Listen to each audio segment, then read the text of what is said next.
morning. I'm going to give you a little bit of a walk around this morning and show you what's been going on with the building. We had a beautiful day yesterday to work. Bright blue sky. It was a little chilly. The only problem is the winds were about 18 to 25 miles an hour constantly. And as a result, it was a little bit difficult to get some work done, and for a couple reasons. One, every time I went to shave a bale, the straw was just flying up in my face. It was just crazy. The second reason was we are now on the 4th course of bales. It's the tallest building we've ever made. And before we began the 4th course, I went around to make sure that I had pinned as many bales as necessary on the 3rd course to give it as much stability as possible.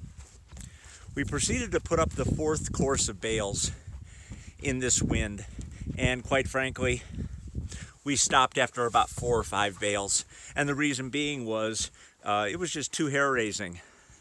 And I'm going to show you the results. So let me turn the camera around so you can see what's going on.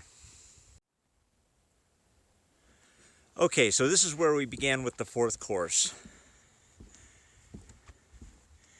And at first glance, it really doesn't look too bad. You know, when you sight down the wall, it looks okay.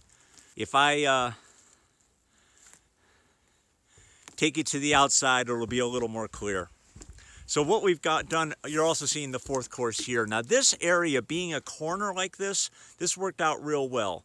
What we did was we put in our corners first, pinned them together, or stapled them together, pinned them vertically, and then when I got to this last portion right here and I put a vampire stake in and used one of those structural screws, it locked that corner in real nice. So that turned out real well. So let me take you outside and walk you around the building. So this is the north wall. And the north wall looks really awesome. Very pleased with how straight it is, how vertical it is. I mean, it really looks good. Very happy with it. Come along here. The bucks all look good. Now we're on the east wall. East wall looks really nice too. Nice and vertical, nice and flat. Everything's going just as planned. There you can see the 2 windows and the French doors. This is the south wall, and this is where it gets wonky. This is the wall where we started to put up the bales yesterday. And I don't know if you're going to be able to see this on camera, but there's a slight dip right in here. If you look at that fourth course of bales, you can see that top bale is really leaning inward. This is an important wall for us. Every wall is important, obviously. This is the largest uninterrupted wall in the building. This wall here on the inside is where our kitchen cabinets and our kitchen counters are going to be lined up. So I want this wall to be really nice and flat. I understand we'll be able to make a lot of corrections with earth and plaster. We've done that before. Let me show you this east wall again. East wall looking really super. It's right here in that portion where it almost feels like this bale, and this bale are pushed inward a little bit. What we're going to do this morning is take these top 3 bales out, and we're going to adjust this bottom portion of the wall.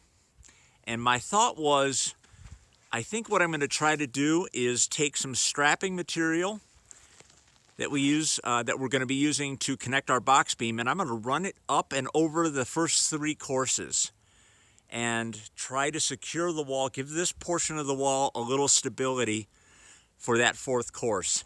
Everywhere else where there's window bucks, where there's door bucks, it's not an issue. The bucks provide that additional stability that we're looking for, especially since they have these wooden supports on the outside of the building. And once the box beam is on and it gets sandwiched together and cinched down, it'll be nice and stable. This is the west wall that doesn't look too bad. It's leaning outward just ever so slightly. And we'll be able to pull that in with the box beam. That's not an issue because it's nice and flat. This is the only wall that really is giving us a little bit of an issue. So we're going to see if we can make some corrections on this before we proceed.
So using our baling needle, we've put some strapping underneath the toe up.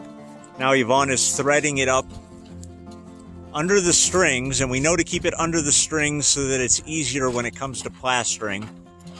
And we're going to throw this over the top and cinch it down on the inside.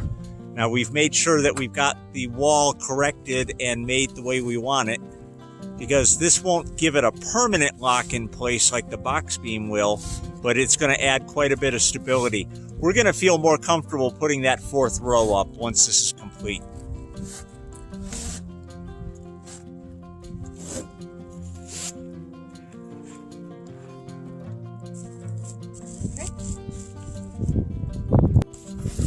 Now we're just taking the strap, putting it down under the strings on this side, and then we're going to add a buckle and cinch it together. Now that the straps have come together on the inside of the building, Yvonne's just going to apply the buckle the same way we do when we're splitting a bale.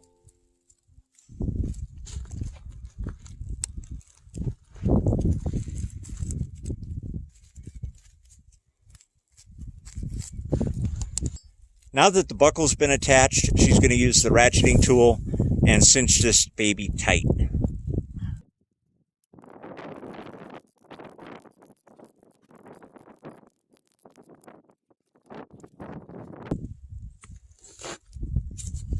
So as you can see at the top here, the strap actually cinches into the bale, and that's okay, it's no big deal. The next bale is going to sit on top of it, and when this is plastered, no one's going to see it. This is adding another layer of stability to the third row so that when we put on that fourth course, we'll feel more confident with it, especially when the wind's blowing 20 miles an hour. What I'm doing is I'm using a pair of channel locks and I'm crimping these buckles closed. If you look closely, you can see how one end is further out than the other. We discovered on our solar shed that if there's too much pressure on it, and if you don't pay attention to these buckles, we actually had a couple slip. So I'm going around and I'm just crimping them so that the buckle is slightly deformed and will hold a tight grip on the webbing. Now that we've secured the third row with all the strapping and rebar, we're beginning to reassemble the fourth course, and we feel so much better about it. The stability that these straps here created make all the difference. We're also assuring that we put up the flat side, the absolute flattest side of the bale, down on top of the third course to give it the best purchase. This is the scaffolding we've put together using our Gorilla ladder.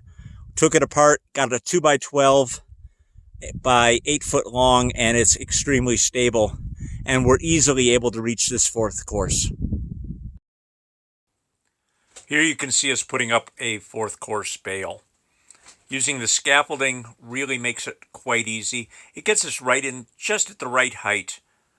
After the bale is in place, we run outside, check to make sure that it's plumb and nice and level and squared off with the previous course.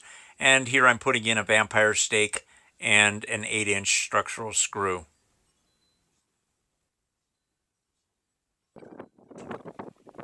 We move on to the next bale. And here you can see we're really looking at it, examining the bale to make sure that we have the absolute flattest side down when we place this bale on the third course. The previous rows, it wasn't as important because you had a bale on the bottom and on the top. Well, here we don't have a bale on top anymore. We'll have the box beam, so here it's critical to get the flattest portion down. Now that the bales have been placed, Yvonne tamps the top nice and flat, and I come back up and help her install 2 pieces of rebar. Each is 5 feet long, and that'll drive down through the 2 previous courses of bales.